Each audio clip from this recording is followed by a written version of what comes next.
Yo, what's up guys? Welcome back to the vlog. Today is a very exciting day. It's gonna be my very first time back riding the bike since fully recovering from my broken wrist. I know the recovery timeline probably seems a little bit weird and fast for you guys because I just posted the video announcing that I broke my wrist maybe just over a week ago, but my crash actually took place just a couple days before Christmas. So we're at the 6.5 mark right now. I didn't find out my wrist was actually broken until 4.5 weeks after my crash. After I tried to ride a couple times and failed to do so, obviously you guys saw. And then I didn't get the video posted until week 5 of recovery. So it's been about a week and a couple days since then. That means we're about 6.5 weeks out from the crash. And as we all know, bones should be fully healed in about 6 to 8 weeks. And to be honest, I don't really have time to wait for that 8-week mark. If I want any hopes of making it out to a couple of the West Coast Supercross rounds, I pretty much need to get out on the track, test this thing out, and make sure it's ready to rip some Supercross here, because the season is a week and a half away now. So it's pretty much now or never. I need to get out on an outdoor track and test out the wrist to see if I can maybe get out on a Supercross track and start training again. And so that's exactly what we're gonna be doing today. So we're out here at the infamous Fox Raceway, formerly known as Paula. We're gonna be riding some outdoors today on the 250, which you guys may be able to see back in there, maybe not, it's a little dark. But we still got the soupy suspension on, so it's gonna be a little bit of a rough ride. But it should be a good test just to see where the wrist is at, and hopefully it's feeling good enough so that we can head out on some Supercross soon and try and get ready for the season. The wrist has been feeling really good, just doing daily activities around the house. I'm even to the point now where I can do some push-ups, and I actually went mountain biking the other day and it felt pretty good. So I'm feeling pretty optimistic about today, but obviously it's always different when you actually get on the bike. So what do you guys say we get unloaded, head out there? However, you guys will notice that the 250 has undergone some changes since the last time you see it. So how about we unload that bad boy and see exactly what's new on it and what we're gonna be testing out today. Whew! All right, well, obviously first thing you guys will notice is the bike looks completely different now. We finally went ahead and got some new plastics and graphics from the one and only Adept Creative Co. Obviously, I've been working with these guys since the beginning. Always loved their stuff, and this is no exception. Typically, I don't normally go with an all black bike, but for some reason, Supercross just screams black plastic to me. I don't know, I'm just going with the soupy 250 vibes here, so. Orange front end, black everything else. I personally think it looks sick. Definitely something completely different from what I'm used to, but I don't know, you guys will have to let me know what you think of that. Next thing you guys will notice is this beautiful rocket ship right here. It's the brand new Yoshimura RS12 exhaust system. This thing is literally brand new, release from Yoshimura. It is available now, so if you guys want to go pick one up for your KTM, Husqvarna, or Gas, they are available. That thing is absolutely beautiful. I've started it up in the garage and she purrs like a kitten, but I haven't actually heard it out on a track yet, so I'm super excited to go try that out today. Of course, we still have the cone valves all redone by Race Tech. As I said, it still has a Supercross suspension on it. So it's gonna be a rough ride out there, but we'll go ahead and soften up the compression and speed up the rebound. You guys may also notice that I went back to the Fusion style Pro Taper bar, which has the crossbar on it. Simply just personal preference. I just like having that a little bit on the KTMs because the frame is a little bit softer, so I like having a little bit more feel on the bars. Subtle change there. The last thing we changed since you guys saw it, we got some absolutely beautiful W wheels made up. So we got the Sweet Han orange hubs paired up with the black DID rims. Those things look absolutely amazing. So big thank you to Yoshimura, Adept Creative Co, Pro Taper, W for getting this thing looking beautiful. Now what do you guys say we actually finally get out there, shred this thing, and test out the wrist? Let's go do it.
Alright guys, well, so far so decent. I mean, it definitely feels good enough to do some outdoor laps. Obviously, I just did about maybe 6 or 7 laps. I think it was like 15 minutes or something like that.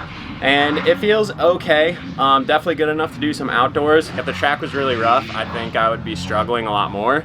It's all like coming into corners when I'm hard on the brakes and then I hit a bump and it like jolts the handlebars back into my hands is when it really runs some pain like all through my wrist. But the good news is like hardly any of the pain is on this side. Sorry, my other hand is occupied. But the bone I broke is on, you know, the outside of my wrist. And that's pretty much where like none of the pain is anymore.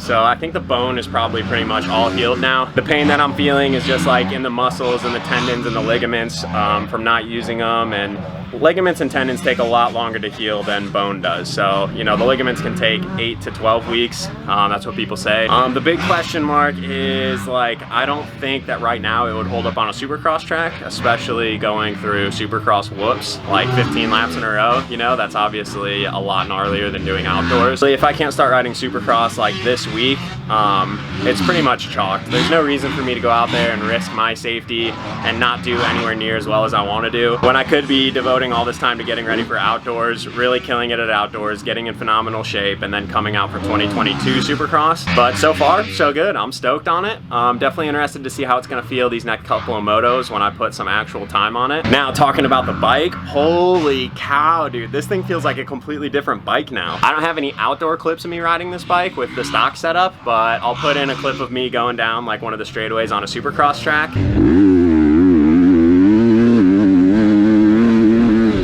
And then you guys can compare that to how it just sounded and looked out there.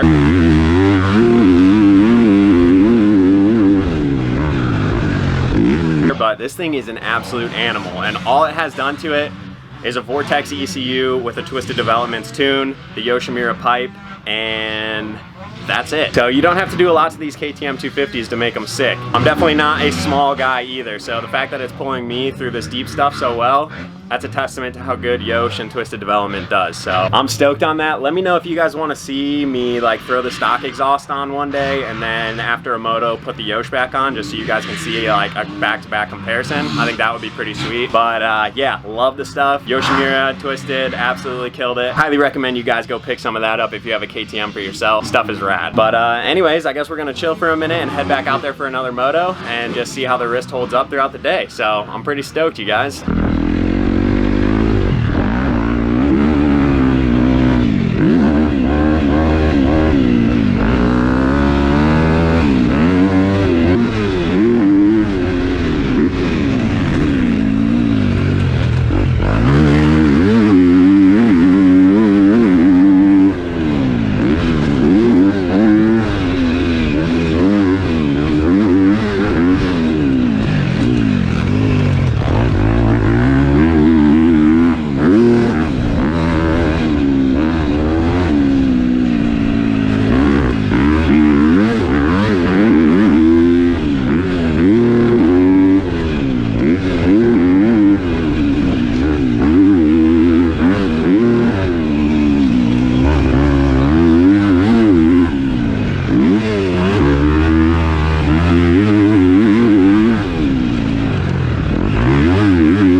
it starts turning that nice gold color. The thing is so sick. I can't believe how much it woke this thing up.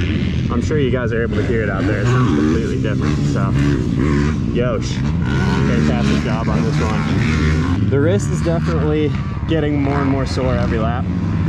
It's not like rough out there yet. I'd say very, very minimal roughness, but it's enough to like start to make my hand like let go and stuff. It's not that it's like painful anymore, but just really, really weak. So minimal riding today. I'll probably go out for another session.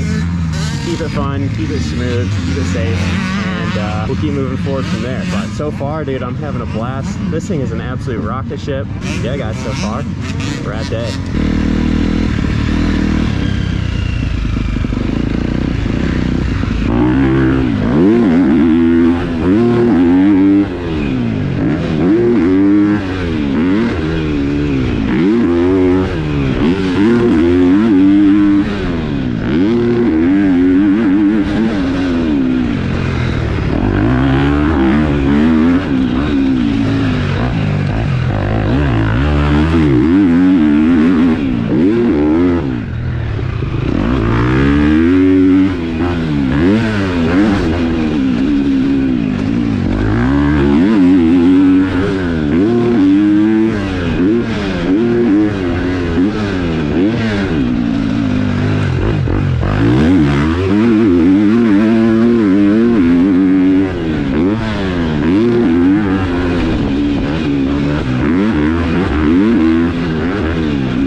Alright guys, well, I'm gonna call today a success, but maybe not as big of a success as I kind of was hoping for or kind of needed. I mean, after the first session, I was feeling pretty good about it, but as the track got rougher, the wrist definitely is very sore right now. Like I said, it's just been so long since I used all the muscles and the ligaments and everything, and then even the spot that was broken was starting to hurt a little bit on that last one. So good enough for a mild day of outdoors, but I'm gonna be perfectly honest, I don't think there's any way I'm hopping on a Supercross track in the next week, which is why I'm calling today kind of a mild success. I was hoping that I was gonna ride today and be like, yes, we're good to rip Supercross, and then I could start riding Supercross tomorrow and get ready for like the Arlington rounds at least. But I think I'm still a couple days, maybe a couple weeks out from being able to ride Supercross. So we'll play it day by day. I'm definitely gonna keep riding outdoors because one thing I discovered today is that my moto fitness is awful. I've pretty much put like 6 hours on a dirt bike since the last round of outdoors. I rode maybe twice while I was at home and then just a couple times since I've been out here. So it's really been a while since I put some hours on a dirt bike,